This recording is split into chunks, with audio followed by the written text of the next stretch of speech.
the king died. It would take the death for the next person to step up. But what David did, he was up in age and he was old. And he heard about the plan of Absalom's brother. See, Absalom's brother was also David's son. And David had like 15 women. That's not God's plan, number one. All these baby mamas is drama. It was drama back then and it's still drama now. Okay. And so Absalom was just going to take the kingdom, and David heard about it. David called forth all his priests and his general, and he anointed his son Solomon as the king, and he turned over the authority, the throne, to Solomon. And so when David died, Solomon did some things that David had asked him to do after his passing, some things that he had to take care of, clean house, so to speak. And so Solomon did that. Now we see around chapter 7 and 8, he built the temple that David never could build. And so David had gathered all the resources, gathered all the equipment, gathered everything for the temple, but he was not the one to build it. And Solomon did the building. And boy, the temple was ornate. It was glorious. And it took, I forgot, 7 years to build. But then he went on and built his palace. That took another 11 years to build his palace. At the dedication, he dedicated the temple. God asked him, what would you, I'll give you whatever you ask. He said, I need wisdom to rule these people. And God, that pleased the Lord, that he would ask for wisdom. And he said, I'm going to bless you beyond that. I'm going to bless you beyond the just the wisdom that you asked for. So in chapter 9, in chapter 9, we saw the Queen of Sheba came because she heard of Solomon's wealth and his fame. And when she got there, she said, I heard about what you had, but what you have is, what I heard is not even half of what you have. She was just in awe. We also saw in chapter 9 that he had wealth. It wasn't just him, but the whole nation was at wealth. The whole nation had abundance. Nobody had to work. In fact, he put the Israelites, he had slaves that did all this work, and he took the Israelites and put them in charge of the slaves. So everybody had a piece of the good life, and everything was doing well. But you know, when everything gets well, you got to start watching out, huh? That's right. Yeah. So we're in chapter 10. Oh, I don't jumped on ahead. Wait a minute. I'm talking about the Queen of Sheba, and that's where we are. I'm sorry. I studied further than that. Okay, where's Miss Yvonne? You up for reading? Where are we? We're in chapter 10. 10. We're in 10, but you know what? Let's just start at verse 1. Okay. Yes. Okay, I have the New Living Translation. That'll work. The New Living Translation. Hey, Miss Jalissa. Look at the big girl.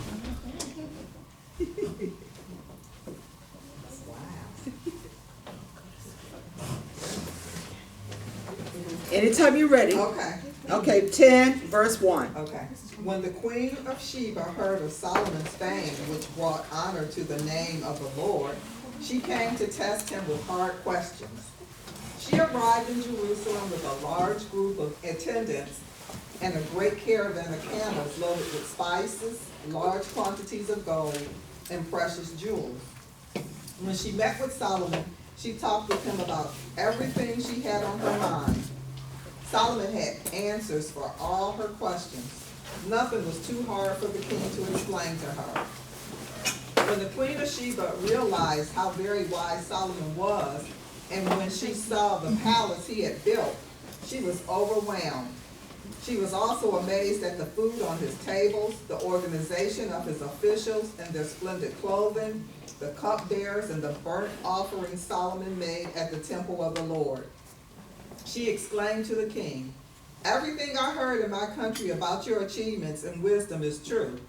I didn't believe what was said until I arrived here and saw it with my own eyes. In fact, I had not heard the half of it. Your wisdom and prosperity are far beyond what I was told. How happy your people must be. What a privilege for your officials to stand here day after day listening to your wisdom. Praise the Lord your God, who delights in you and has placed you on the throne of Israel. Because of the Lord's eternal law for Israel, he has made you king so you can rule with justice and righteousness." Stop. Oh, you're at verse 10, aren't you? Mm-hmm. We just can't get to that verse 10, can we? So she came and she was impressed. The King James says in verse 5, there was no more spirit in her. Mm-hmm. That's how in all she was at what she saw. Can you imagine the glory, the majesty? Can you imagine the wealth? And it says she had questions.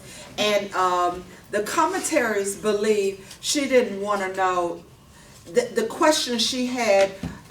They believe that she had questions about some perplexing problems that she was faced with and was looking for someone who could possibly be an ally with her.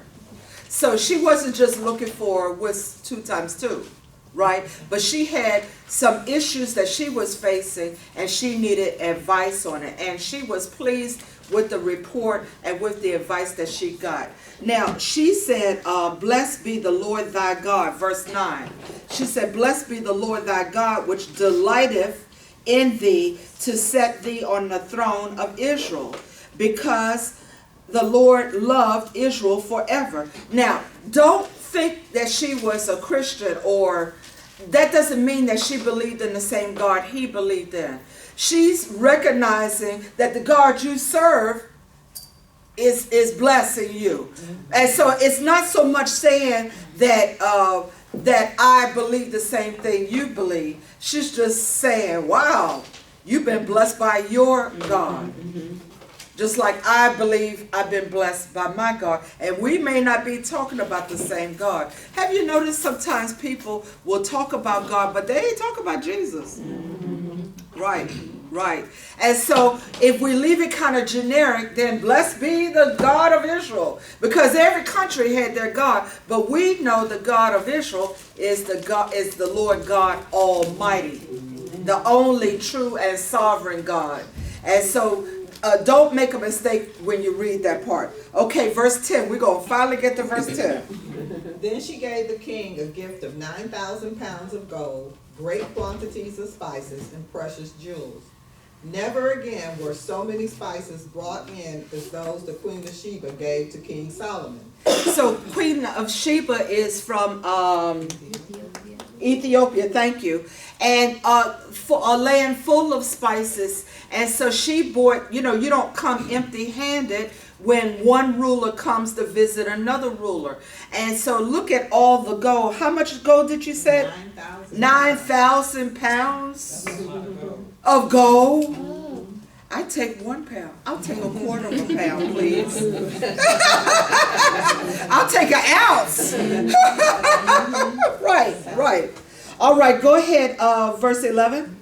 In addition, Hiram's ships brought gold from Ophir, and they also brought rich cargoes of red sandalwood and precious jewels. The king used the sandalwood to make railings for the temple of the Lord in the royal palace, and to construct lyres and harps for the musicians. Never before or since has there been such a supply of sandalwood. King Solomon gave the Queen of Sheba whatever she asked for, besides all the customary gifts he had so generously given. Then she and all her attendants returned to their own land. So, thank you for stopping there. Now, you may have heard tradition says that she had a child by Solomon. The Jewish tradition says that she asked Solomon to give me a son, and that she conceived, and she did have a son, and that she returned back to her country with her son, and that was always supposed to be the connection with Ethiopia and the Jewish people. In fact, today, Ethiopia says that they have the Ark of the Covenant. They said that they have the Ark of the Covenant there. Now, whether it's there or not, we don't know for sure. There's only one man who knows for sure. And he's saying, he ain't really saying, so, but that is what the tradition says. Now, it could be true. We don't know how long she actually stayed, but we're going to see later how fond Solomon is of women. So I would imagine he didn't have any problem helping out the Queen of Sheba.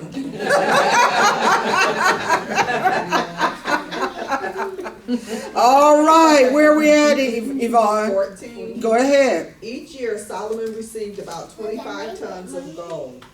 This did not include the additional revenue he received from merchants and traders. So stop for a minute. Verse 14 says, you read 14, right? Each year Solomon received about 25 tons of gold. So stop, because the King James says, now the weight of gold that came to Solomon in 1 year was 606 talents of gold. That is 666. Wow. That is 666. So now this is what Solomon received each year in gold. Look at your face. She's like, oh my God, Solomon is the Antichrist. No, don't walk out here saying Sister Gail said Solomon was the Antichrist. I didn't say that, okay? What I'm saying is, in Revelation it tells us 666 is the number of man. And that this is the number the Antichrist is going to make people take in the end time. So the number of man, the first man who received it was Solomon, 666. He got this each year. You could think of this as his salary. That was his salary every year. I know. I had looked up all this stuff and had this paper and had all this stuff highlighted and underlined and forgotten, left it on my desk at work. And so it said that the value of that was something like over $200 million in the value of 2015. So that's what, 2 years ago. That's how much that gold would be valued at. And that's what Solomon received. But wait, there's more. Go ahead, Yvonne. 15. Okay. This did not include the additional revenue he received from merchants and traders, all the kings of Arabia and the governors of the land. What? So now he's getting trade money. He's getting money from traders. The other kings of other areas, they're paying him too. What? There's more. 16. King Solomon made 200 large shields of hammered gold, each weighing more than 15 pounds. He also made 300 smaller shields of hammered gold, each weighing nearly 400 pounds. The king placed these shields in the palace of the forest of Lebanon. Stop. Now he made, look at verse 16, he made 200 shields. The King James says targets. So that's a shield. It's a larger shield of gold, made out of gold, beaten gold. So that means you got to melt it down, and then while it's soft, you hammer it into shape. This is not a shield for fighting. This is a shield for show. Because a gold shield is too soft. It will never withstand the blows of combat, right? So this was all about, looky what I have. And he took these shields and he put them in his house, in his palace. So he had 200 of those. Is that what it said? And then in verse 16, That was 16. 17, he had 300 smaller shields. So there is a shield. If you look at a Roman soldier, he has a shield, and one shield. She gonna adjust. I know she gotta do what she gotta do.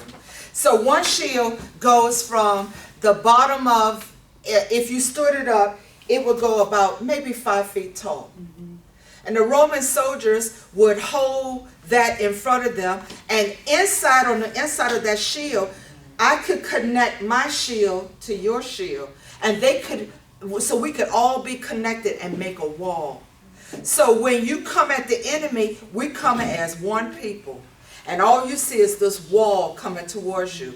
And by being connected, I'm going to sit, by being connected in the shield, then what that allowed to occur is when you are weak, then you just tell your neighbors on each side of you, I'm a little tired, I'm going to take a moment, and you take a knee. You get down on your knee and you just take a break. And they got it.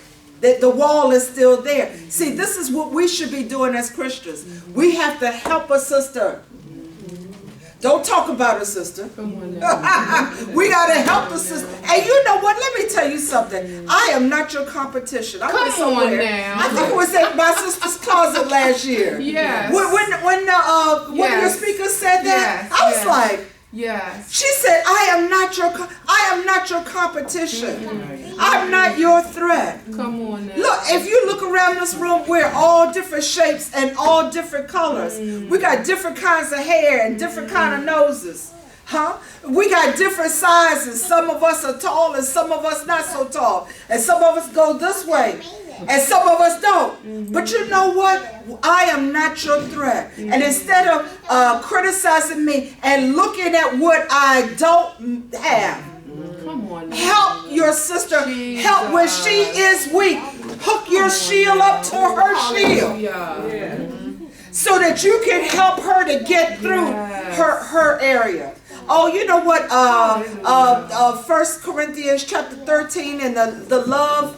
And it says, love bears all things, hopes all things, endures all things. Love doesn't, let's go there.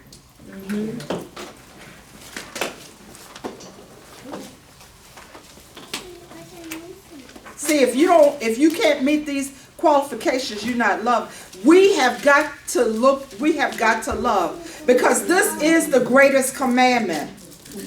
To love your God with all your heart, your soul, your mind, and your strength, and to love your neighbor as yourself. Come on, we have to love our sister. Chapter 13 of 1 Corinthians, Paul is talking, and in chapter 12, he's been talking about the gifts of the Spirit. And he's been talking about what the gifts do. But he says in verse 1, though I speak with the tongues of men and of angels and have not charity. Charity is love. I am become a sounding brass or a tinkling cymbal. In other words, he was just talking about the gift of the Holy Spirit, which is, he said, was the greatest gift. But if you don't have love, you are a noise. That's what that tinkling brass and cymbal is. You're an offbeat noise. And you're like, oh, that's offensive. And then he goes on and he talks about what love does. He says, I'm going to go down to verse 4. Charity suffereth long. Jeffrey, do you have that? Would you read start in verse 4? Love is patient and kind. Love is not jealous or boastful or proud. Wait. So we are going to start loving. If you're going to come to my class, you got to be known by your love. All right? And so we're going to start by letting our love show. What is love? Tell me again. Love is patient and kind. It's patient and kind. What else? Love is not jealous or boastful or proud or rude.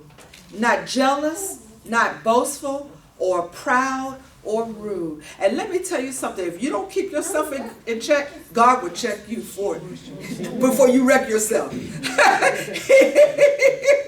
You know, now we're going to read in a few minutes, Solomon is about to wreck himself because he got out of control. But if you refuse to check yourself, then he will do the checking, and you don't want God to do the checking. What it said? Keep going. It does not demand its own way. Don't say nothing. It does not demand its own way. You know, women, we know how we want stuff, don't we? We know how we want certain things done, but it doesn't demand its own way. Go ahead. It is not irritable, and it keeps no record of being wrong. Wait a minute, but it's that time of the month. Love isn't irritable. It's not everybody else's fault that your hormones are, or you have a personal summer. It's not, right? So it can't be, yeah. And what was the next thing you said? It does not. It keeps no record of being wrong. It keeps no record of being wrong. And we have to be careful, ladies. So we're going to start this with one another. It's easy to love us in the class because we only see each other sometimes on Thursday. But you know what? I need you to extend this out to a fellow female. It doesn't keep a record of wrong. And in families, this is a hard thing to do. This is the hardest thing of all, because when somebody died, you hear all the record that people are keeping of what went wrong, and I'll never forgive this person, or I'll never forgive that. We can't keep a record of wrong. It does not rejoice about injustice, but rejoices whenever the truth wins out.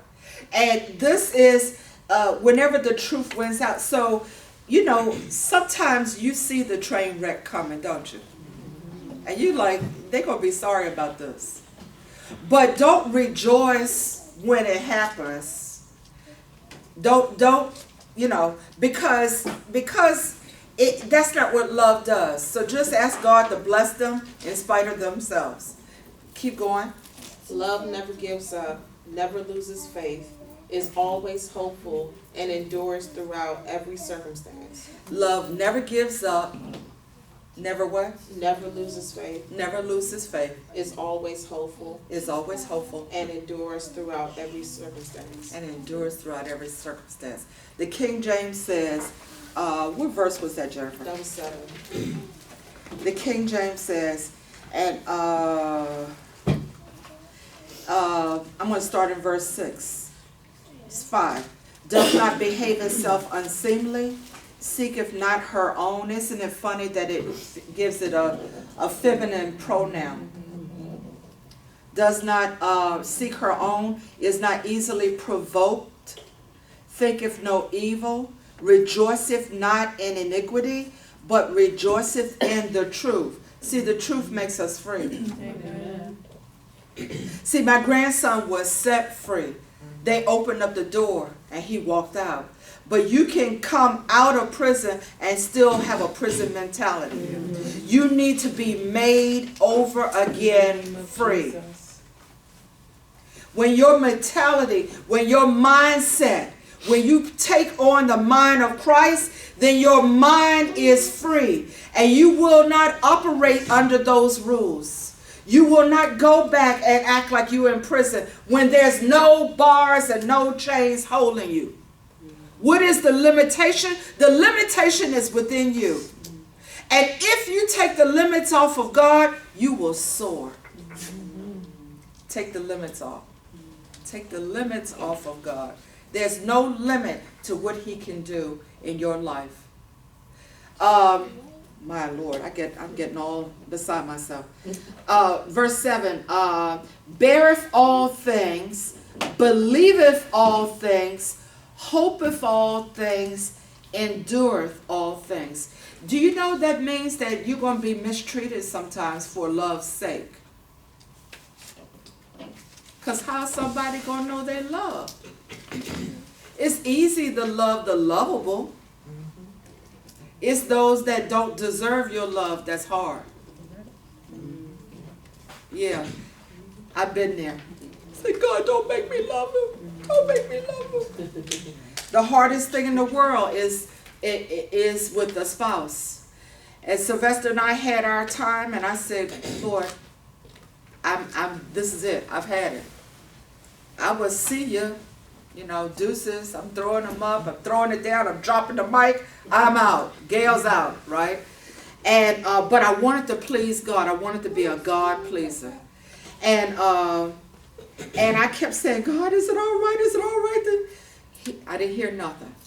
I didn't hear nothing. He didn't say nothing to me. And I said, God, don't make me love him. Don't make me love him. Don't you make me love him. He didn't say nothing. Because I said, don't make me love him. He's like, okay. Because I want you to love him. He didn't say nothing. And he let me wallow and wallow in that for several months. And one day, I heard just as clear as day, the Spirit said, you have bitterness. Now, at this time, I am teaching little kids, had your little kids all in my room and all of that stuff. I'm like, I'm Sister Gail. I can't have bitterness, you know. And he said, you got bitterness. And then he said, when I saw that I had been, how you going to tell the God of the universe that he wrong? I beg to differ, Elohim. God Almighty, Your Majesty, Abba Father, I don't think you got this one right. He said, I got this one right. And I had to consider it. And I said, and I cried, and I said, what you want me to do? He said, I need you to show him unconditional love.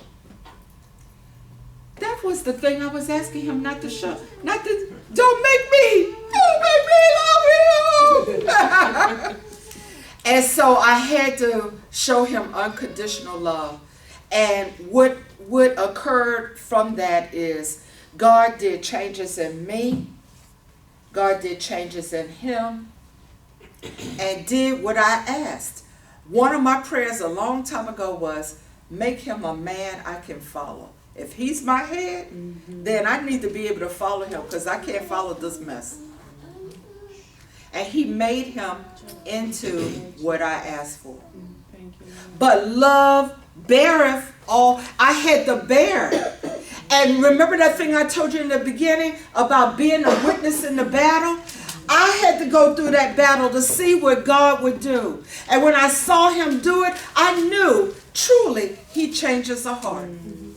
The heart of the king is in the Lord's hand, and he turns it any way he wants. My God, if you trust him, ladies, if you trust him, we're going to be women of love. We're going to love our sisters. We're going to stop criticizing. I don't know about you, but I grew up with the apologizing for having long hair and being my complexion. I was hated because that's the light-skinned girl with the long hair, you know. I thought, what did I do? And so, you know what? God did a mindset change in me. And now, you know what? I just embrace everybody. I don't apologize for how I look. This is how I'm created. Oh, you have pretty hair. I stopped making excuses for it. Just say thank you. Can you say thank you to the compliment? Can you? Yes. Say just thank you, because you were fearfully and wonderfully made. See, the way you are free, the way I've been freed, I got to help you to be free, and then you got to help someone else to be free. All right, you got your orders. All right. Where are we? 1 Kings chapter 10, Miss Yvonne? Where did we stop? 17. Verse 18. I'm fine with that if you're fine with that. Okay. Then the king made a huge throne, decorated with ivory and overlaid with fine gold. Wait a minute. I got to get my mind back to the king now. So he got all these gold shields that are, and I talked about the big shield, but there's a little shield that they put over their hand. It was for close combat. So if you had a knife, or I don't know what they call, and you were in close hand-to-hand combat, you had a smaller thing that was on the hand to kind of block those blows. And so he had the big shield and he had the little gold shield, but they were not for fighting. They were all for show. And they were all to show, how much I got, that I can make a shield out of gold.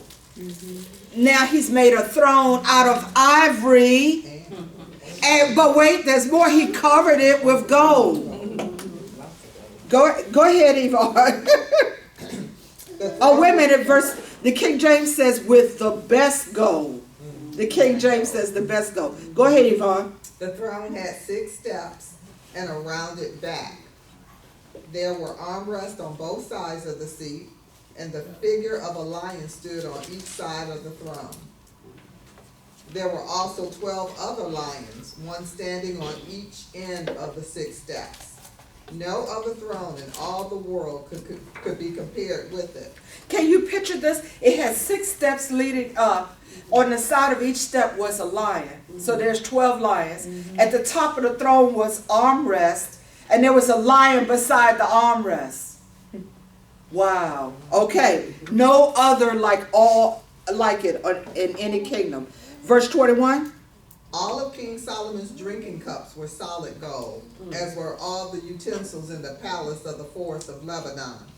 They were not made of silver, for silver was considered worthless in Solomon's day. What? Silver was worthless. Wonder what they did, made nails or something. I don't know. What did they didn't even use silver. Okay, go ahead. The king had a fleet of trading ships of Tarshish that sailed with Hiram's fleet. Once every 3 years, the ships returned, loaded with gold, silver, ivory, apes, and peacocks. Yeah, you got it. Animals. And some of you are looking like, huh? They didn't have apes and peacocks in their kingdom. So they bought all of these wondrous things that were never seen, These were worth things. You had something that no other kingdom had. And so every 3 years, these ships came back loaded with what they've collected. This could have been taxes that were paid. I'm not sure, but it came in loaded. My goodness. Where are we, Yvonne? 23. So King Solomon became richer and wiser than any other king on earth. People from every nation came to consult him and to hear the wisdom God had given him. Year after year, everyone who visited brought him gifts of silver and gold, clothing, weapons, spices, horses, and mules. Solomon built up a huge force of chariots and horses. He had 1,400 chariots and 12,000 horses. He stationed some of them in the chariot cities and some near him in Jerusalem. The king made silver as plentiful in Jerusalem as stone, and valuable cedar timber was as common as the sycamore fig trees that grow in the foothills of Judah. Solomon's horses were imported from Egypt and from Cilicia. I guess so. The king's traders acquired them from Cilicia at the standard price. At that time, chariots from Egypt could be purchased for 600 pieces of silver and horses for 150 pieces of silver. They were then exported to the king of the Hittites and the king of Aram. Wow.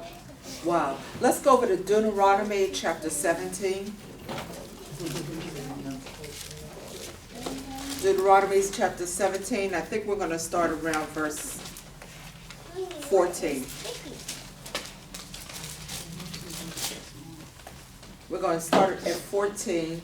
And Jim, would you read, start at verse 14? 17? Chapter 17, verse 14. You are about to enter the land the Lord your God is giving you. When you take it over and settle there, you may think we should select a king to rule over us like the other nations around us. If this happens, be sure to select as king the man the Lord your God chooses. You must appoint a fellow Israelite. He may not be a foreigner. The king must not build up a large stable of horses for himself. or send his people to Egypt to buy horses. For the Lord has told you, you must never return to Egypt. The king must not take many wives for himself, because they will turn his heart away from the Lord. And he must not accumulate large amounts of wealth in silver and gold for himself. When he sits on a throne as king, he must copy for himself this body of instruction on a scroll in the presence of the Levitical priests. He must always keep that copy with him and read it daily as long as he lives. That way he will learn to fear the Lord his God by obeying all the terms of these instructions and decrees. This regular reading will prevent him from becoming proud and acting as if he is above his fellow citizens. It will also prevent him from turning away from these commands in the smallest way, and it will ensure that he and his descendants will reign for many generations in Israel. So we see God had already established you're about to go into your promised land, pick the king that God says to pick. And the first thing he says is, don't go getting horses. And don't go back to Egypt to get them. So back over to 1 Kings chapter 10, and we see in verse 26, and Solomon gathered together chariots and horsemen, and he had 1,400 chariots, 12,000 horsemen, whom he bestowed in the cities for chariots. And then about the silver, and then look at verse 28. And Solomon had horses brought out of Egypt. Somebody had to go to Egypt to get the horses. And God said, don't go back there and don't go get them. See, once you come out of what God is bringing you out of, you are not to go back. Because what's back there, you don't need it. And why horses? Because if God is fighting the battle for you, why do you got to build up an armory? Why do you got to buy tanks? Why do you got to have chariots and horses? If God is He is your source and you're dependent on Him, then you're going to depend on Him in every area. See, this is not a pick and choose. This I like God for this, but I can do this part right here myself. Right. So Solomon, we see a slide now. And as we keep reading chapter 11, Yvonne, start reading chapter 11. Okay. Now, King Solomon loved many foreign women. What? What? What's that you said?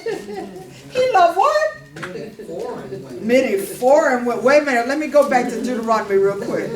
Let me pull that, because he said, bless you there. He said, wait a minute, I'm going to go back. He said, verse 17 of Deuteronomy chapter 17, it says, neither shall he multiply wives to himself, that his heart turn not away. It also said, neither shall he greatly multiply to himself silver and gold. So we see he's already got lots of silver and gold. In fact, the silver is like a rock to him. We see he got lots of gold. We see he has the horses. And now verse 1, go ahead, read it again. Now Solomon loved many foreign women. Keep going. Besides Pharaoh's daughter, he married women from Moab, Ammon, Edom, Sidon, and from among the Hittites. So my Bible, the King James says Moabites, Ammonites, Edomites, Zidonians, and Hittites, the ites. He had a thing for the ites. That's all his enemies. It was, thank you, Jennifer. It was all the enemies of Israel. All the enemies. Now go ahead, Yvonne, verse 2. The Lord had clearly instructed the people of Israel, you must not marry them, because they will turn your hearts to their gods. Yet Solomon insisted on loving them anyway. And the King James says, Solomon clave unto these in love. In love. Solomon had a problem with lust. Now keep going, Yvonne. He had 700 wives of royal birth and 300 concubines. So wait a minute, Maria, I looked up. I thought you was gonna swallow your candy, Maria. Maria, when she said 700, Maria said, wait a minute. Can you read that to me again, Yvonne? How many wives did he have? 700 wives of royal birth and 300 concubines. 700 wives. He had 1,000 women. Now these are some form of a wife. These not the side chicks. Right. So he had 700 that were royal or princess, but 300 that was just an everyday pretty girl that he said, I want her. So a concubine is his property. A concubine is dedicated to him. A concubine is like married to him without rights of, she's not going to have any property. Like she ain't the wife. She's not the wife. But then he had 700 wives. You don't get no benefits. Yeah, you don't get it. Yeah. So there's no will for you. There's no alimony, palimony. There's no matrimony. There's no. You get a little place to live while he's living. And you live with other concubines. And you live with the others, and y'all help take care of each other's kids. And your children don't have any inheritance. But you can never leave him and go marry your true love. You his property. And he got 1,000 of them. Wow. And look, he couldn't, how do you even spend time with 1,000 wives? Exactly. How can you keep us? No, I can't. You couldn't even visit a wife a day. She couldn't even keep all the names. I know. Yeah, how do you keep their names? Everybody baby. Everybody baby, right. Or you call them all Deborah, huh? She said, no, don't be calling them Deborah. See, I got you, girl. I see. Yeah. Right.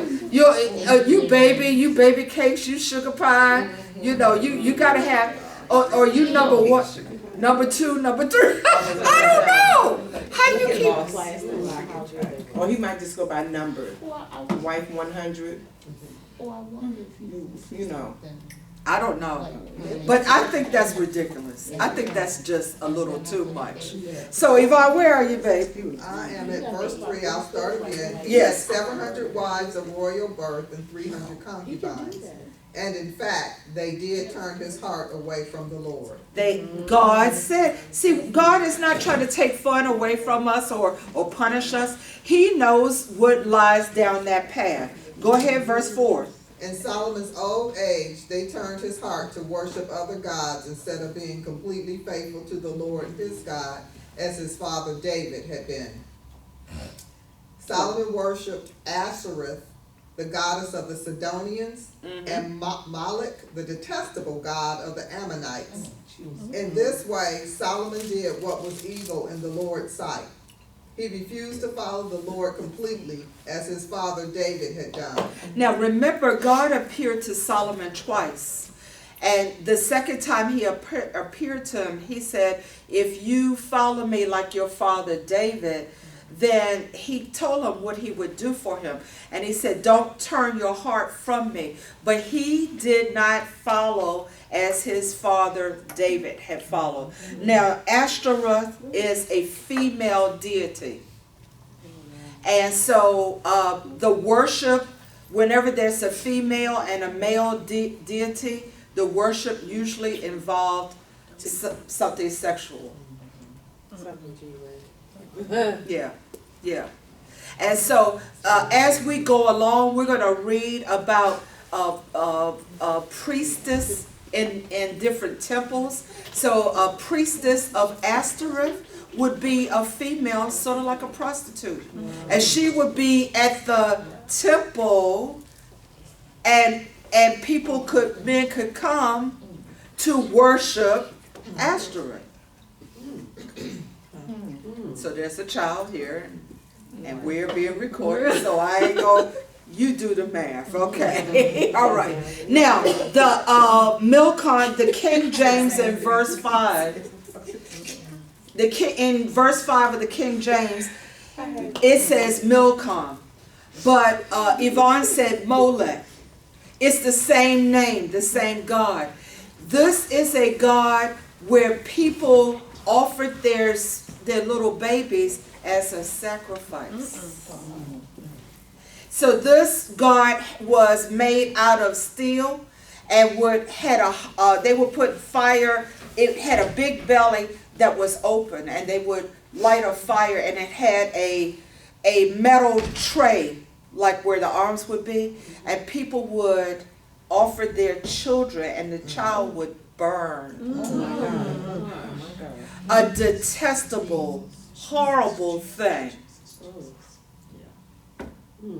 Detestable. And so Solomon started setting up temple worship to these gods in Israel. In Israel. Go ahead, Yvonne. Okay. On the Mount of Olives, east of Jerusalem, he even built a pagan shrine for Chemosh, the detestable god of Moab, and another for Molech, the detestable god of the Ammonites. So Molech is the same god that's mentioned in verse 5. Solomon built such shrines for all his foreign wives to use for burning incense and sacrificing to their gods. The Lord was very angry with Solomon, for his heart had turned away from the Lord, the God of Israel, who had appeared to him twice. He had warned Solomon specifically about worshiping other gods, but Solomon did not listen to the Lord's command. So now the Lord said to him, "Since you have not kept my covenant and have disobeyed my decrees, I will surely tear the kingdom away from you and give it to one of your servants." So let's stop there. We're going to stop there. So we stopped at verse 11. So y'all make a note of that. So next week when I say where we stop, where we pick up at, we're going to pick up at verse 12. But let's talk about that, because I want to go back up to verse 7. So we see, because of these other wives, and oh baby, can you, I just want to go home and worship at my temple. He said, I'll build you a temple here. I don't know how it came about, but he turned away and he set up these temples. And in verse 7, it says, "Then did Solomon build a high place for Chemosh, the abomination of Moab, in the hill that is before Jerusalem." So right there in the presence of God. See, Jerusalem is the place where God made his home. That's where the temple is. That's where the presence of and right in the presence of God, he builds a big thing. It says a high temple. See, so this was no small little thing. He built it right there. So let's talk about that for a minute, because what in the world happened to Solomon? This is what happens when you get lulled, when you, remember in chapter Deuteronomy 17, it said that the king shall take the word and write it down and look at it every day. Joshua said, "This book of the law shall not depart out of your mouth." He said, "You shall study and meditate on it day and night." And Joshua said, "Then you will have success." And see, we don't see anything about Solomon studying God's word. He got caught up in his own ability. He got caught up in his own wisdom. This wisdom came from God. But, when you stray off this and you don't keep it before you, you will drift. And you don't even know that you drifted. That's the sad part. He doesn't know that he's drifted. Now, there's speculation. Did he die saved? Did he die lost? A lot of, it is believed that Solomon wrote the Song of Solomon.